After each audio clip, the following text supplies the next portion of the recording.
Hey everyone, my name is Ihascupquake and today I'm going to draw my life.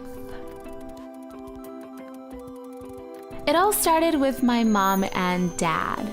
On March 19th, 1988, they had me, Tiffany Michelle Garcia. I was the baby in the family and had a brother that was 2 years older than me, and his name was Anthony.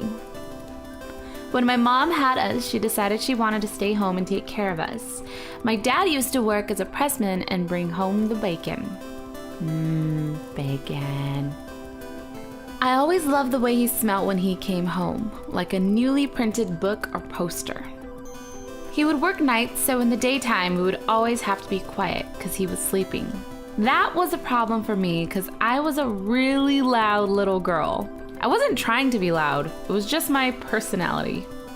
My parents would call me Vavoom and say I could knock down walls with my voice. Sometimes my dad would wake up and yell at me to be quiet, but I would never cry. I was a pretty tough cookie. As a child, my mom wanted to keep me active, so she got me into modeling. I loved all the lights and the shoots we did. I loved the camera. I would have to leave school early sometimes and miss out on field trips since I was busy modeling, and I didn't like that, so I told my mom I wanted to be with my friends, and after that, I stopped modeling. Instead, she put me in all types of sports.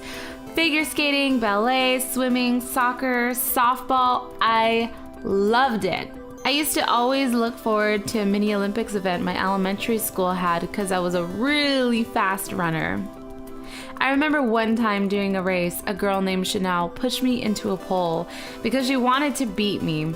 I fell and couldn't finish the race. This was a point in my life where I realized that there are some really hateful people out there, and I didn't want to be like them. I was raised to be nice to everyone since you don't know what they're going through in their life, and I still live up to that to this day. My parents sent me to private school after that.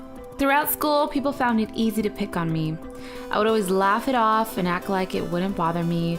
I always kept a smile on my face because honestly, smiling tricked me into being happy.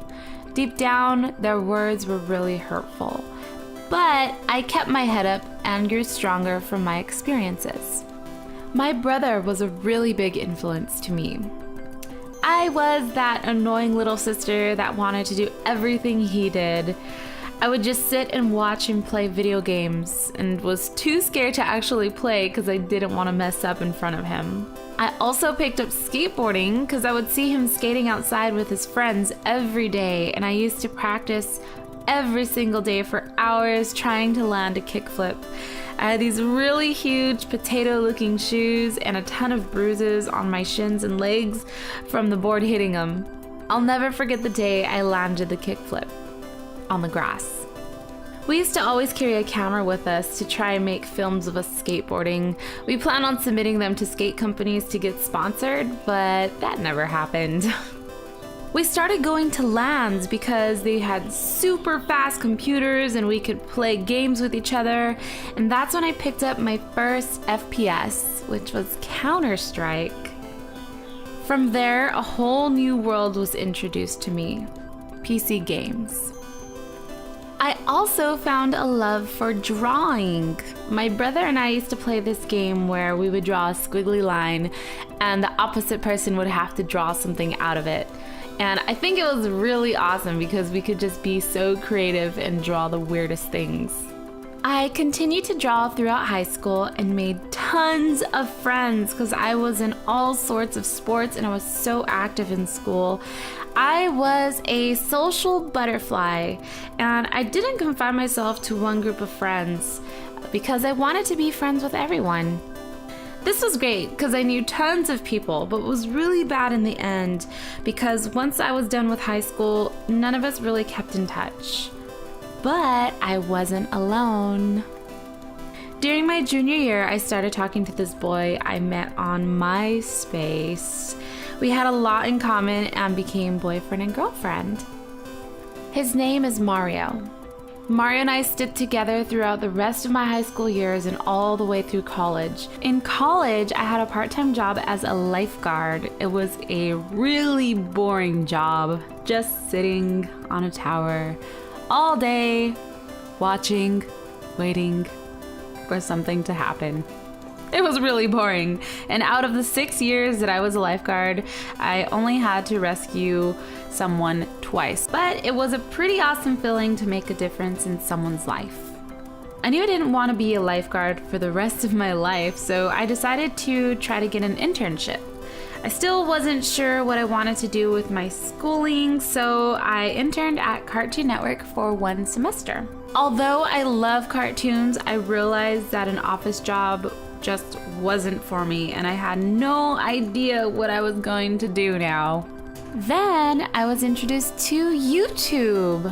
One of Mario's friends asked me if I would be interested in making videos for a company's YouTube channel called Machinima Realm. I had no idea what I was getting into, but I wanted to give it a try. I felt like I wasn't that interesting and that no one would want to watch me. Surprisingly, people did. I was super shy and it felt so weird to talk into a mic, but with all of your love and support, I became more comfortable and let my true personality shine through. I graduated college with a Bachelor in Fine Arts, and after I graduated, I decided to continue YouTube till I found a job. My parents and Mario were really supportive, and after 7 years of being together, Mario asked me to marry him. Finally! A year later, we were married and had a kitty family. No babies though. No, we're not planning on having babies anytime soon. I never really looked for a job because making videos made me so happy. My love for making videos grew immensely, and I've made so many new friends all over the world, and I've learned so much about myself and who I am. I never realized that I can make a difference in so many people's lives, but I wanted you all to know that you have all made a difference in my life. Although we may never meet or never speak, you have made a difference and are a permanent part of my life. I'm so thankful and happy, and I don't know where this will take me, but we are here now, together, helping each other grow. Thank you so much for watching. I will see you all later.